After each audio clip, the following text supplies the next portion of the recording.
बिस्मिल्लाहिर्रहमानिर्रहीम। Health care tips channel के दोस्तों को खुशामदीद कहता हूँ। हेल्थ केयर टिप्स चैनल के दोस्तों, आज हम बात करेंगे शुगर के बारे में, शुगर को कंट्रोल करने के तरीके के बारे में और शुगर के मरीज़ों को कौन कौन सी ग़िज़ाएँ खानी चाहिए। हेल्थ केयर टिप्स चैनल के दोस्तों, अगर हम शुगर के बारे में बात करें तो शुगर का शुमार दायमी बीमारियों में किया जाता है, जो अगर लाहक हो जाए तो फिर ये ज़िंदगी भर आपका पीछा नहीं छोड़ती। इस बीमारी की वजह से लाखों लोग हर साल मौत का शिकार हो जाते हैं, जबकि ये बीमारी किसी को भी लाहक हो सकती है। आलमी इदारा सेहत के मुताबिक हर साल तकरीबन 15 लाख लोग इस बीमारी की वजह से हलाक हो जाते हैं। ये बीमारी इस वक्त लाहक होती है जब ग्लूकोज़ शक्कर को हल करके खून में शामिल नहीं कर पाता, जिसकी वजह से फालिज, दिल के दौरे, नाबीनापन और गुर्दे नकारा होने की समेत मुख्तलिफ बीमारियों के ख़तरात बढ़ जाते हैं। तो हेल्थ केयर टिप्स चैनल के दोस्तों, आपको शुगर के बारे में अंदाज़ा हो चुका होगा। अगर इसको वक्त पे ट्रीट ना किया जाए तो इसके कितने नुकसानात हमारी ज़िंदगी पे होते हैं। तो मज़ीद आगे बढ़ते हैं। शुगर का मर्ज़ लाहक होने की वजह से मंदरजा झैल अलामात लाहक हो सकती हैं, तो आप नोट कर लीजिएगा।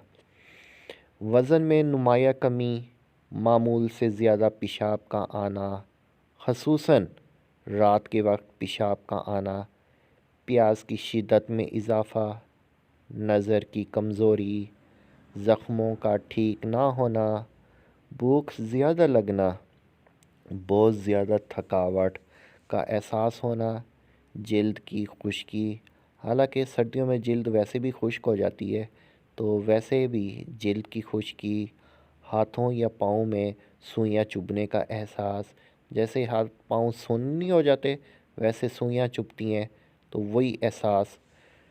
अगर हम मज़ीद आगे बात करें तो शुगर की वजूहात, किस किस वजह से शुगर होती है। खाना खाने के बाद जिस्म कार्बोहाइड्रेट को ग्लूकोज़ में तब्दील कर देता है, जिसके बाद पैंक्रियाज यानी लबलबे में पैदा होने वाला हार्मोन, जिसे इंसुलिन कहते हैं, जिस्म को हिदायत देता है कि वो तवानाई हासिल करने के लिए इस ग्लूकोज़ को जज़्ब करे। आपको शुगर का इस वक्त सामना करना पड़ता है जब जिस्म में मुनासिब मिकदार में इंसुलिन पैदा नहीं होती या ना काम नहीं करती, जिसकी वजह से ग्लूकोज़ हमारे खून में जमा होना शुरू हो जाती है और फिर शुगर का मर्ज़ लाक हो जाता है। एक दफ़ा अगर शुगर की बीमारी लाक हो जाए तो फिर इससे छुटकारा पाना मुमकिन नहीं होता, लेकिन ये कोशिश ज़रूर की जाती है जिसमें शुगर की मिकदार ज़्यादा ना बढ़े, क्योंकि ये मिकदार बढ़ने से बहुत सी जानलेवा बीमारियों के ख़तरात बढ़ जाते हैं। अगर शुगर का देसी इलाज किया जाए तो आप नोट कर लीजिएगा, शुगर के लेवल को मतवाज़न रखने के लिए मंदरजा झैल देसी इलाज निहायत मौसर साबित हो सकते हैं। भिंडी का इस्तेमाल। भिंडी सस्ते दामों बाज़ार से मिलने वाली एक सब्ज़ी है जिसमें ऐसे एंटीऑक्सीडेंट पाए जाते हैं जो ब्लड प्रेशर की सतह को कम करने में निहायत अहम किरदार अदा करते हैं। तुर्की में भिंडी के बीज लंबे अरसे से शुगर के इलाज के लिए इस्तेमाल किए जा रहे हैं, क्योंकि इस बीजों में ब्लड प्रेशर को कम करने की शानदार सलाहियत पाई जाती है। भिंडी में मौजूद पॉलीसैकराइड नामी कार्बोहाइड्रेट पाए जाते हैं जो ज़ियादतीस के ख़िलाफ़ बहुत ही मुफीद साबित हो जाते हैं। इसके साथ साथ इसमें मौजूद फ्लोनोट्स भी ब्लड शुगर को मौसर तरीके से कम करते हैं। दालें और बीज। दालों और बीजों में मैग्नीशियम, फाइबर, प्रोटीन जैसे मुफीद ग़िज़ाई अज़्ज़ा पाए जाते हैं जो ब्लड शुगर की सतह को कम करने के लिए मुफीद समझे जाते हैं। जिसमें जल्दी से हल होने वाले फाइबर की वजह से खाने को हज़म करने का अमल सुस्त हो जाता है, जिसकी वजह से ब्लड शुगर में बहुत बेहतरी ज़ाहिर हो सकती है। कुछ तहकीकात में ये बात सामने आई है कि काले या सफ़ेद चनों का बाकायदगी के साथ इस्तेमाल ब्लड शुगर की सतह में वाज़ेह तौर पर कमी लाता है। कुछ मज़ीद तिब्बी तहकीक के ज़रिए ये साबित हुआ है कि दालों और बीज का बाकायदगी के साथ इस्तेमाल ब्लड रेगुलेशन के लिए निहायत मुफीद समझा जाता है, जिसकी वजह से ज़ियादतीस के ख़तरात भी कम हो जाते हैं। اگر فردر ہم بات کریں تو اس کے مزید علاج کے بارے میں شوگر کے، تو آئیے مزید ہم پڑھتے ہیں۔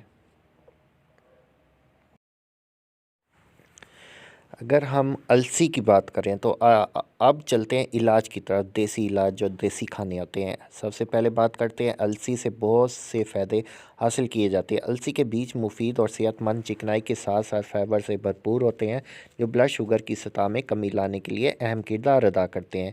ہر روز 30 گرام تک السی کے بیج استعمال کرنے سے بلڈ شوگر کو کنٹرول کرنے میں مدد مل سکتی ہے۔ سی فوڈز، مچھلی سمیت بہت سے سی فوڈز میں متعدد اقسام کے پروٹین، وٹامنز، منرلز، صحت بخش چکنائی اور اینٹی آکسیڈنٹ پائے جاتے ہیں، جو بلڈ شوگر کو کنٹرول کرنے میں نہایت اہم کردار ادا کر سکتے ہیں۔ بلڈ شوگر کو کنٹرول کرنے کے لیے پروٹین کو ایک ضروری جز سمجھا جاتا ہے، جو کھانے کے ہضم ہونے کی رفتار کو سست کر کے بلڈ شوگر میں اضافے کو روک دیتا ہے۔ اس کے علاوہ مناسب مقدار میں پروٹین لینے سے پیٹ دیر تک بھرے ہونے کا احساس بھی رہتا ہے۔ اس کے ساتھ ساتھ پروٹین کی مدد سے زیادہ کھانے کی عادت سے بھی چھٹکارا ملتا ہے، جس کی وجہ سے جسم پر اضافی چربی جمع نہیں ہوتی اور بلڈ شوگر کی سطح متوازن رہتی ہے۔ موٹاپے کا شکار افراد پر کی گئی ایک تحقیقات کے مطابق ہر ہفتے 700 گرام مچھلی استعمال کرنے سے بلڈ شوگر کے لیول میں بہتری آتی ہے۔ گریاں، مختلف خشک میوہ جات کی گریاں باقاعدگی کے ساتھ استعمال کرنے سے بلڈ شوگر کی سطح ریگولیٹ کرنے میں مدد مل سکتی ہے۔ ذیابیطس ٹائپ 2 کا شکار افراد پر ہونے والی ایک طبی تحقیق میں یہ بات سامنے آئی ہے کہ ہر روز مونگ پھلی اور بادام کی گریوں کا استعمال بلڈ شوگر کے لیول کو کم کر دیتا ہے۔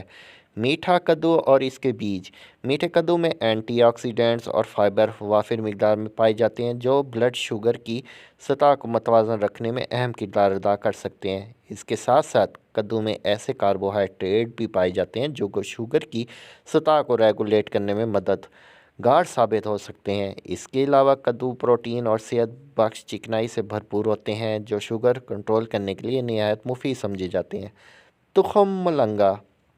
تخم ملنگا کے بیجوں کا باقاعدگی کے ساتھ استعمال بھی بلڈ شوگر کی سطح کو کم کرنے میں اہم کردار ادا کر سکتا ہے۔ تخم ملنگا کو باقاعدگی کے ساتھ استعمال کرنے سے انسولین کی حساسیت میں اضافہ ہوتا ہے۔ اگر اوپر بیان ہوئی دیسی علاج کی مدد سے بلڈ شوگر کی سطح میں بہتری نہیں آتی تو آپ کسی ماہر امراض ذیابیطس سے رابطہ کرنا ہوگا۔